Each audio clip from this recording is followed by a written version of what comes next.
Hey guys, it's Ren and welcome to another video from Busting by Design. Today I'm going to be doing more of a techie video because computers, phones, devices, and tech in general really interest me. In this video I'm going to be going over the new and shiny iPadOS that was released almost a month ago. iPadOS is a fork of iOS. The only difference is that there are some really special features for the iPad that don't appear in the OS for other Apple devices. But anyways, thanks for watching and let's get into the video. My old setup for making videos was ugly. It was a jerry rig of mixed lamps and a 1080p webcam. It was clunky, stressful to set up, and resulted in footage I wasn't happy with. So I decided to invest in some new toys, which you are now enjoying. And yeah, I'm really excited to get started. There were a lot of changes that came with iPadOS. I'm going to be going over the ones that I enjoy most and that I now use all the time.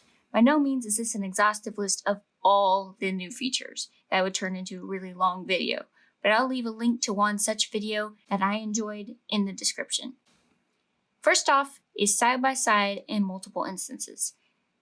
This is one of the most useful, if not the most useful, feature added in the new OS. This allows you to have multiple windows of the same app in side-by-side screens, as well as multiple instances of the same app. This means you can have multiple side-by-side screens open at the same time. This is extremely helpful when studying, when taking notes, researching for a paper, and well, let's just say there are a lot of uses. The only downside to all this is GoodNotes 4 is really kind of slacking on this one. The developers of GoodNotes 4 have not updated GoodNotes 4 since the release of GoodNotes 5, which means that they haven't allowed for multiple windows, which sucks, I know. But luckily, NoteShelf 2 and GoodNotes 5 both have this feature in their apps. NoteShelf 2 more reminds me of the GoodNotes 4, which I prefer over GoodNotes 5. So this alone could be a reason for me to switch to NoteShelf 2. Let me know if you'd like to see a video of a comparison between NoteShelf 2 and GoodNotes 5. The next feature I want to go over is system-wide dark mode. This is one of the features I was most excited for. I love the dark mode on my iMac. I think it's just really clean and sleek.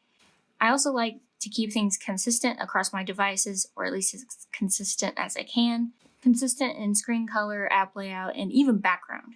Am I the only one that does this? Let me know in the comments below if you like to do this. Also, personally, I prefer black on white text for reading and writing. I prefer to study late into the night instead of waking up early, and this is much easier on my eyes when I'm studying than the usual bright light. Now in iPadOS, you can toggle between light mode and dark mode. You can choose to have the dark mode automatically come on at a certain time or sunrise and sunset. If you're okay with opening your iPad and all of a sudden it looking completely different. Personally, that freaks me out. Next up is the Files app. Oh, the dreaded Files app. How many of you waited for their phone to update and then when they opened it, there was this Files app? The worst part about it is that only people who used iCloud Drive, Box, or other such apps could really use it. Because you couldn't really store files in the On My iPad section, but now Apple has updated Files to finally allow you to use it like Finder on the Mac. It's a full-fledged file manager.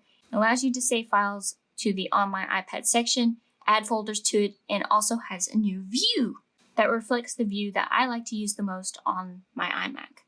External storage. Apple has also added external storage capabilities. Now you can have a large external drive for your iPad.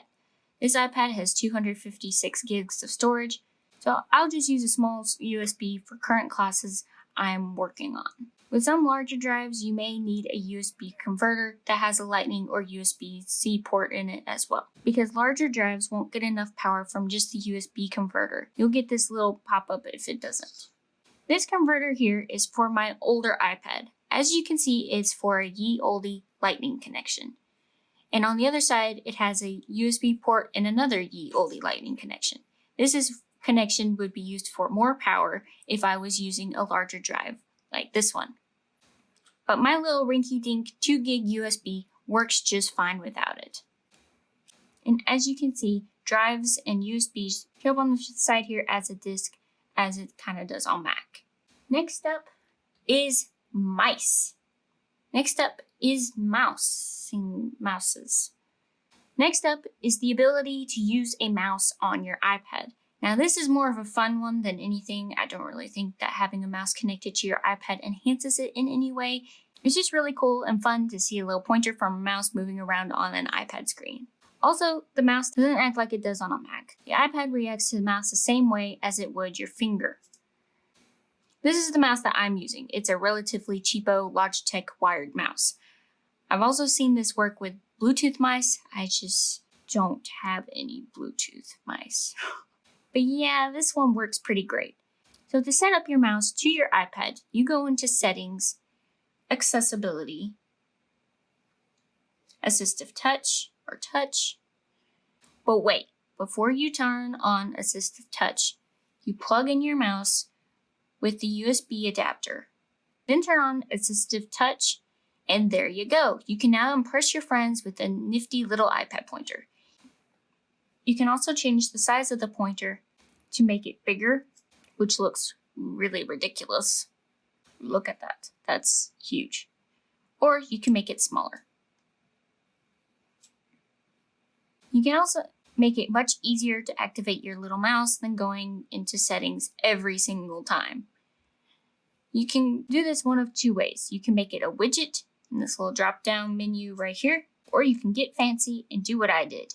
I made it a triple click of the home button shortcut. So now, every time I want to use my mouse, I just plug it in, triple click the home button, and there it goes.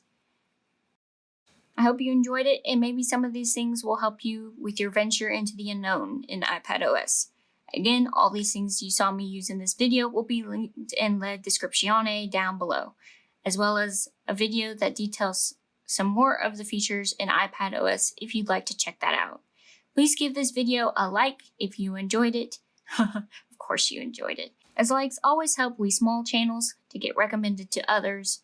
And subscribe to my channel. Tell a friend, family member, or a stranger if you're brave enough for something like that. Thanks for watching. See you soon. Bye.